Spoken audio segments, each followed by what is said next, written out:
Hey Megan, did you ever watch Mythbusters? Oh, that show, like, if you, like, they did it where if they shoot a gun at, like, a gas tank and the car explodes? That's the myth, and then they test to see whether you can do it. We're doing that today on Underwater Wednesday here on MFO. We got a bass fishing myth that we are going to test to see whether it's true or not. And we're going to do just what the Mythbusters did. We're going to test it, we're going to show it to you in underwater, and then if it doesn't work, we're going to add some things to see whether it's plausible that we could get it to happen if we did this. Like, if we lit the bullet on fire, would it blow up the car? Like if we lit you on fire, we're going to test so it out. Full of gas that you would blow up. We're going to test it out. Stick around, you're going to like this one.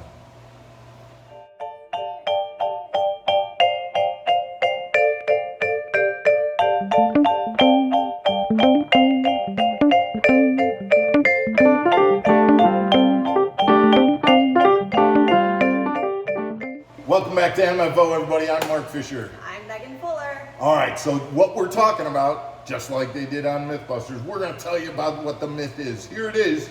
Take a look at my crude drawing, just like they did on Mythbusters. You got your fisherman, and he's fishing, and guess what he's fishing? He's fishing the old Carolina rig, the old ball and chain.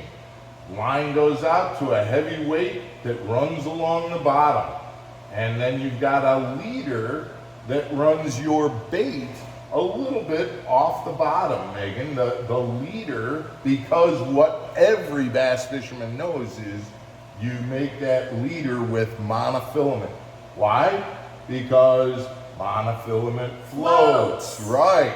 So monofilament floats, which gets that bait to rise up off the floor just a little bit. So if you're running your heavy weight through weeds or over rocks, that bait is just floating a little bit above the floor of the lake, and you get bass strikes like crazy with the Carolina rig. That's the myth. Our question is, can monofilament line that does float make a bait float even though the hook, metal, and the bait, plastic, which sinks? Can that monofilament line really make those baits float above the surface? So the way we're going to test this is we're going to use two different leaders, one of monofilament, one of fluoro, and we're also going to see whether leader length plays a role. A short leader, the size of my arm, or a very long 5-foot leader, which is longer than I would typically use on a Carolina rig, but it would, in the case of the monofilament, give you more floating line to get that bait up off the bottom. So we're going to do two tests, mono and fluoro, Okay. and 2 leader lengths, short and long. Got it. Then we're going to do one more thing, and we're going to see what if we use a floating bait, not just a normal plastic bait, but a bait made out of elastic that floats, and see if mono line, which floats, and a floating bait, which floats, will be enough to get it off the bottom. Yeah, that makes sense. That's where we might see this myth being plausible. Let's check it out. Let's get in the pool and find out. So Megan, the first one that we're going to look at is a fluorocarbon leader, a long fluorocarbon leader. And you can see that the brush hog on the 5-foot fluorocarbon leader does not float. We wouldn't expect it to. We've got fluorocarbon line that we know sinks, we've got a hook, and we've got a brush hog. All of these things we know sink, so there's no expectation that that bait would be floating, and obviously it's not. And now we're looking at the same baby brush hog, but we have a shorter leader length. And that shorter leader length, again, fluorocarbon line, hook, baby brush hog, and it's still dragging on the bottom. This is that elastic material, and that might help float it, even if it is fluorocarbon line. Right, it might, and we've got a longer leader, so it's got a chance, but as you can see, it's not. It's sinking right to the bottom, even with the long leader. And again, it's fluorocarbon leader, but the elastic from Z-Man is not staying floating with that line. Now let's take a look at the shorter leader, still fluorocarbon leader, and the elastic Ned bait, and that one's sinking as well. All right, Megan, now we're getting to a place where we put the rubber to the road. We've got monofilament line.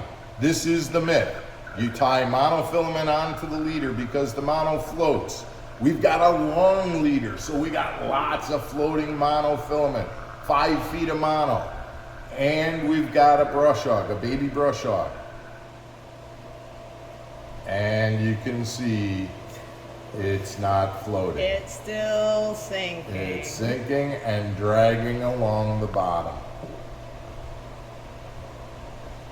Okay, now we'll use a shorter leader.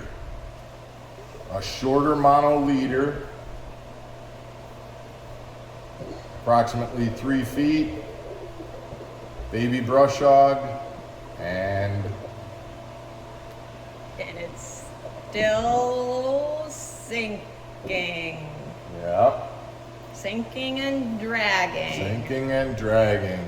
All right, here is the one shot. This is where we get the ability to maybe say it's plausible that you can have a Carolina rig with mono line and have it float off the bottom. If you're using a bait that floats, we've got a long mono leader, we've got the Ned rig, it should float. Oh, it's not floating. So the results are in. They are. Myth busted. Busted. Mono line does not make your Carolina rig bait float. Doesn't matter the leader length, doesn't matter the type of bait that you're doing, whether you got a floating bait or a regular plastic. Every one of those baits dragged right along the bottom just like this. So the takeaway of this, guys, is you don't need to have that mono leader on your Carolina rig. You can just go fluoro to your weight, do your thing, and then put your fluoro leader on there. You absolutely do not need to have that 3-foot mono leader on your Carolina rigs. Doesn't do you any bit of good. Myth busted. Guys, we hope you liked tonight's episode of Underwater Wednesdays. Stick around tomorrow for another episode on MFO. And guys, don't forget, if you haven't already, please hit the subscribe button, the like button, send us a comment. We look forward to hearing from you soon, and we'll see you again tomorrow. Stay channeled.